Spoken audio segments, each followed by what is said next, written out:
Hey everyone, it's Miss Elizabeth, and I am back again for bedtime stories. Thank you so much for sticking through last week for me. I know I didn't post anything last week. I was just taking a little time to figure out what I wanted to be on the agenda next. So I did figure that out, and what I decided on was another Neil Gaiman book. This one is called Fortunately the Milk, which is really fun. A short read, so it'll probably be only, 3-4 videos long, maybe, for me to get through it. But it is very fun and very enjoyable, so I think we will have a good time with that one. And it is, like I said, written by Neil Gaiman and illustrated by Scotty Young and published by HarperCollins. So, another cool thing that I'm doing that's a little different this round is I am actually reading the ebook copy, which I borrowed from Cal's. We do have a whole bunch of ebooks that aren't just for adults via, all of the different things that we have.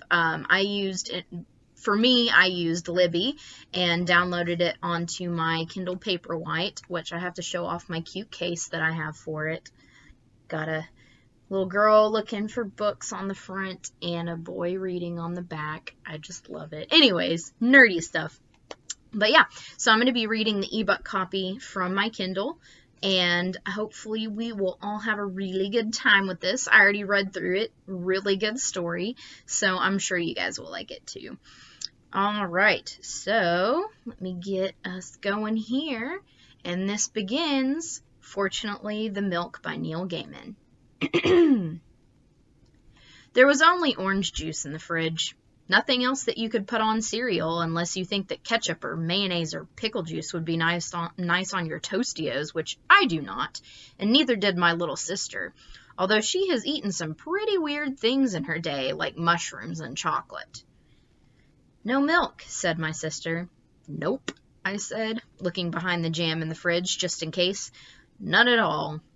Our mom had gone off to a conference. She was presenting a paper on lizards. Before she went, she reminded us of the important things that had to happen while she was away. My dad was reading the paper. I do not think he pays a lot of attention to the world while he is reading the paper. Did you hear me? Asked my mum, who was suspicious. What did I say? Do not forget to take the kids to orchestra practice on Saturday. It's violin on Wednesday night. You've frozen a dinner for each night you're away and labeled them. The spare house key is with the Nicholsons. The plumber will be here on Monday morning. And do not use or flush the upstairs toilet until he's been. Feed the goldfish. You love us, and you'll be back on Thursday, said my father. Here's a little picture of the father. I think my mum was surprised. Yes, that's right, she said. She kissed us all. Then she said, oh, and we're almost out of milk. You'll need to pick some up. After she went away, my dad had a cup of tea. There was still some milk left. We defrosted meal number 1, but we made a bit of a mess of things, so we went to the Indian restaurant. Before we went to sleep, Dad made us mugs of hot chocolate to make up for the whole missing of Mum. That was last night. Now Dad came in. Eat your cereal, he said. Remember, it's orchestra practice this afternoon. We can't eat our cereal, said my sister sadly. I don't see why not, said my father. We've got plenty of cereal. There's Tostios and there's muesli. We have bowls, we have spoons. Spoons are excellent, sort of like forks, only not as stabby. Here's our little illustration there. Boop, boop. I don't know if you can see it very well or not. No milk, I said. No milk, said my sister. I watched my dad think about this. He looked like he was going to suggest that we have something for breakfast that you do not need milk for, like sausages, but then he looked like he remembered that without milk he couldn't have his tea. He had his no tea face. You poor children, he said. I will walk down to the shop on the corner. I will get milk. Thank you, said my sister. Not the fat-free kind, I told him. That stuff tastes like water. Right, said my dad. Not the fat-free kind. He went out. I poured some Tostios into a bowl. I stared at them. I waited. Here we are waiting for milk. How long has he been? Asked my sister. Ages, I said. I thought so, said my little sister. We drank orange juice. My sister practiced her violin. I suggested that she stop playing her violin, and she did. My sister made faces at me. How long has it been now? She asked. Ages and ages, I told her.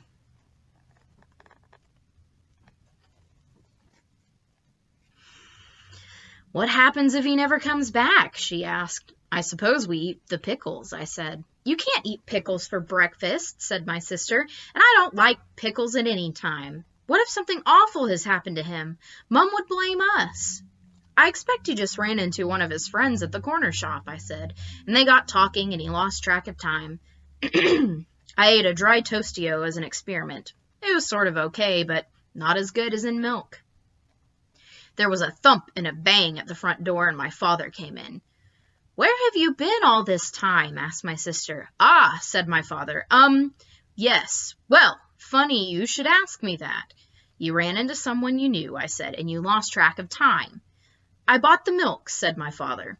And I did indeed say a brief hello to Mr. Ronson from over the road, who was buying a paper. I walked out of the corner shop and heard something odd that seemed to be coming from above me. It was a noise like this. Thum, thum. I looked up and saw a huge silver disc hovering in the air above Marshall Road. Hello, I said to myself. That's not something you see every day. And then something odd happened. That wasn't odd? I asked. Well, something odder, said my father. The odd thing was the beam of light that came out of the disc. A glittery, shimmery beam of light that was visible even in the daylight. And the next thing I knew, I was being sucked up into the disc. Fortunately, I had put the milk into my coat pocket. Fortunately. The deck of the disc was metal. It was as big as a playing field, or bigger. Here we go. Got a nice little illustration there of it.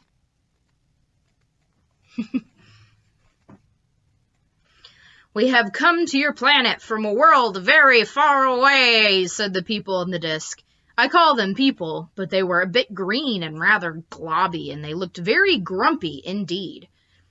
Now, as a representative of your species, we demand that you give us ownership of the whole planet. We are going to remodel it. I jolly well won't, I said. There he's telling the aliens, "Nee jolly well won't." Then it said, "We will bring all your enemies here and have them make you miserable until you agree to sign the planet over to us." I was going to point out to them that I didn't have any enemies when I noticed a large metal door with "Emergency Exit. Do not open for any reason. This means you" on it. I opened the door. "Don't do that," said a green globby person. "You'll let the space-time continuum in." But it was too late. I had already pushed open the door. I jumped. I was falling. There he is, falling.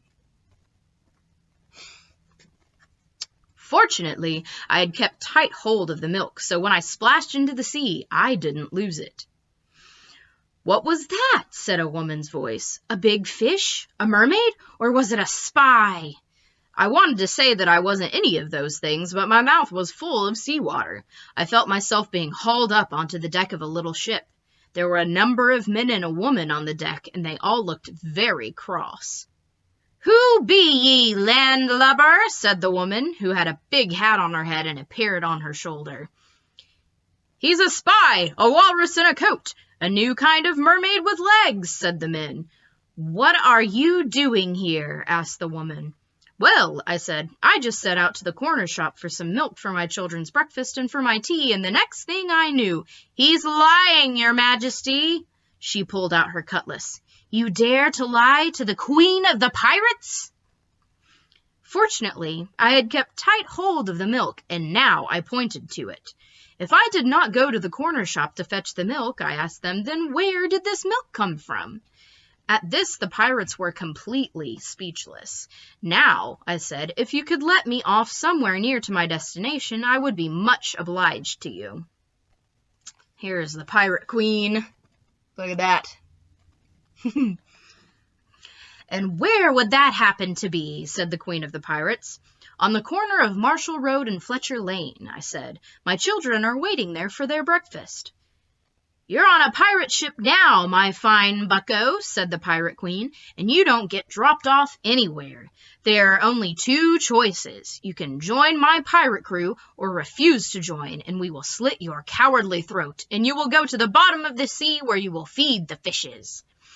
"What about walking the plank?" I asked. "Never heard of it," said the pirates. "Walking the plank," I said. "It's what proper pirates do. Look, I'll show you. Do you have a plank anywhere?"